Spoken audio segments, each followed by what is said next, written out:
आपके घोड़े के बारे में बहुत कुछ बताया गया है। घोड़े की तारीफ सुनकर बादशाह चाहता है कि आप अपना घोड़ा बादशाह सलामत की खिदमत में नजर कर दें। वजीर की बात सुनकर हातिम अफसोस के साथ हाथ मलने लगा और बहुत अफसरदा होकर बोला, अगर आप घोड़ा ही लेने आए थे तो ये बात आते ही मुझे बता देनी चाहिए थी, लेकिन अब मैं मजबूर हूँ, इसलिए कि मेरा प्यारा घोड़ा इस दुनिया में नहीं है। आपको तो पता है कि पूरी रात तूफानी बारिश बरसती रही। मेरे लिए ये मुमकिन नहीं था कि चराकर या किसी और जगह से कोई जानवर मंगा सकता, लिहाजा मैंने अपने घोड़े को ज़बह कर दिया और उसी का भुना हुआ गोश्त दस्तरख्वान की जीनत बना था। Hello guys, welcome back to our channel. तो कैसे हैं आप लोग? उम्मीद करते हैं आप सब बढ़िया होंगे, हम भी एकदम बढ़िया। तो आज हम बहुत इंटरेस्टिंग वीडियो लेके आए हैं और टाइटल है, किसी ने कमेंट किया था, हातिम ताई की कहानी इस्लामिक स्टोरीज। तो हातिम तुमने सुना होगा नाम? हाँ, हातिम। हम सब ने कभी ना कभी ये शो देखा होगा, टीवी सीरीज आता था हातिम के नाम से, है ना? तो उनका भी मतलब कि इस्लामिक स्टोरीज के साथ कुछ लिंक है। तो मैं देख के चौंक गया। किसी सब्सक्राइबर ने कमेंट किया था इसके ऊपर रिएक्ट करने के लिए, तो देखते हैं क्या होगा स्टोरी। चले याद देना करते हैं, शुरू करते हैं। वो आता नहीं था। रिवायत में है कि यमन में एक कबीला आबाद था जिसका सरदार हातिम ताई था। हातिम ताई है। अब हातिम ताई की सखाफत से दुनिया का कौन सा आदमी है जो नावाकिफ है। रसूलुल्लाह सल्लल्लाहु अलैहि वसल्लम के ज़माने में कुछ लोग जब कैद होकर आए और आप अलैहिस्सलाम को ये पता चला कि इन कैदियों में हातिम ताई के कबीले की एक खातून भी हैं, तो हुजूर पाक सल्लल्लाहु अलैहि वसल्लम ने इरशाद फरमाया कि खातून को रिहा कर दिया जाए। खातून को जब रिहाई की खुशखबरी सुनाई गई तो उसने ये कहकर आज़ाद होने से इनकार कर दिया कि मेरे साथ कबीले के दूसरे अफराद भी हैं। आप अलैहिस्सलाम ने पूरे कबीले को आज़ाद फरमा दिया और माले गनीमत भी वापस कर दिया, और ना सिर्फ अपनी तरफ से इनाम व अकराम से नवाजा, बल्कि बनफ्से नफीस सरहद तक छोड़ने के लिए तशरीफ़ ले गए। हातिम ताई की सखावत के ज़िम्न में एक किस्सा बयान किया जाता है कि रोम के बादशाह की दरबार में एक दिन हातिम ताई की सखावत का तज़किरा था। एक शख्स ने बताया कि हातिम ताई के पास एक बेहतरीन उम्दा नस्ल का घोड़ा है जो हवा की रफ्तार से दौड़ता है। खूबसूरत इतना है कि जो भी उसको देखता है बस देखता ही रह जाता है। हातिम ताई और उसके घोड़े की तारीफ सुनकर बादशाह बोला कि जब तक किसी आदमी को आजमाया न जाए उस वक्त तक उसके बारे में कोई राय कायम करना अक्ल और शऊर के खिलाफ है। बादशाह ने वजीर से कहा कि तुम खुद जाओ और हातिम ताई की सखावत के बारे में हमें मालूमात फराहम करो और किसी ऐसी चीज़ का मुतालबा उससे करो जो उसकी नज़र में सबसे ज़्यादा कीमती हो। दरबार में एक दरबारी ने कहा कि हातिम ताई के लिए सबसे ज़्यादा अजीज़ और सबसे ज़्यादा कीमती सबा रफ्तार एक घोड़ा है। बादशाह को दरबारी की ये बात पसंद आई और उसने वजीर से कहा कि तुम खुद हातिम ताई के पास जाओ और उससे वो घोड़ा मांग लाओ। अगर वो घोड़े का इसार कर देता है तो हातिम ताई यकीनन सही है। रोम से चला हुआ ये वफद मंजिले तय करता हुआ रात के वक्त हातिम ताई के घर पहुंचा। जिस वक्त ये वफद वहां पहुंचा मौसलाधार बारिश हो रही थी।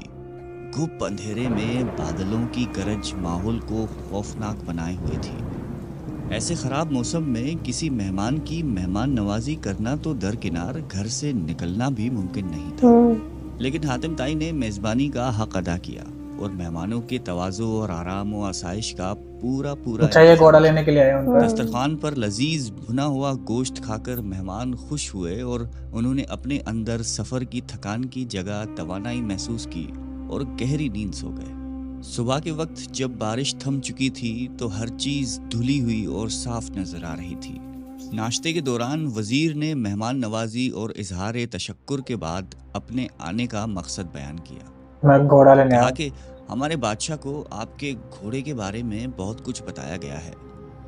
घोड़े की तारीफ सुनकर बादशाह चाहता है कि आप अपना घोड़ा बादशाह सलामत की खिदमत में नजर कर दें। वजीर की बात सुनकर हातिम अफसोस के साथ हाथ मलने लगा और बहुत अफसरदा होकर बोला, अगर आप घोड़ा ही लेने आए थे तो ये बात आते ही मुझे बता देनी चाहिए थी, लेकिन अब मैं मजबूर हूँ, इसलिए कि میرا پیارا گھوڑا اس دنیا میں نہیں ہے. آپ کو تو پتا ہے کہ پوری رات طوفانی بارش برستی رہی. میرے لیے یہ ممکن نہیں تھا کہ چراگاہ یا کسی اور جگہ سے کوئی جانور منگوا سکتا.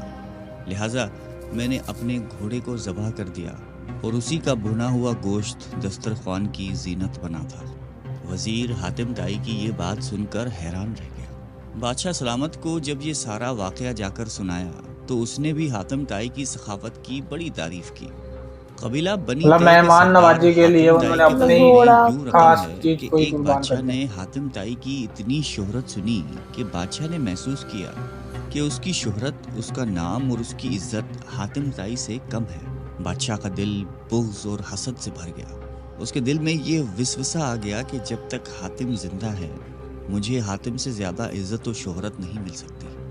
شیطانی ذہن کو استعمال کرتے ہوئے اس نے ایک چالاک، فساد پسند اور لالچی شخص کو اس بات پر مامور کیا کہ وہ حاتم کو قتل کر کے اس کا سر اٹھا لائے. کرائے کا یہ دہشت گرد اور قاتل شخص اپنے ترکش کو تیروں سے بھر کر اور تیز حاتم کو مارنے کے لیے بھیج دیا میں رکھ کر حاتم طائی کے ملک کی طرف روانہ ہو گیا.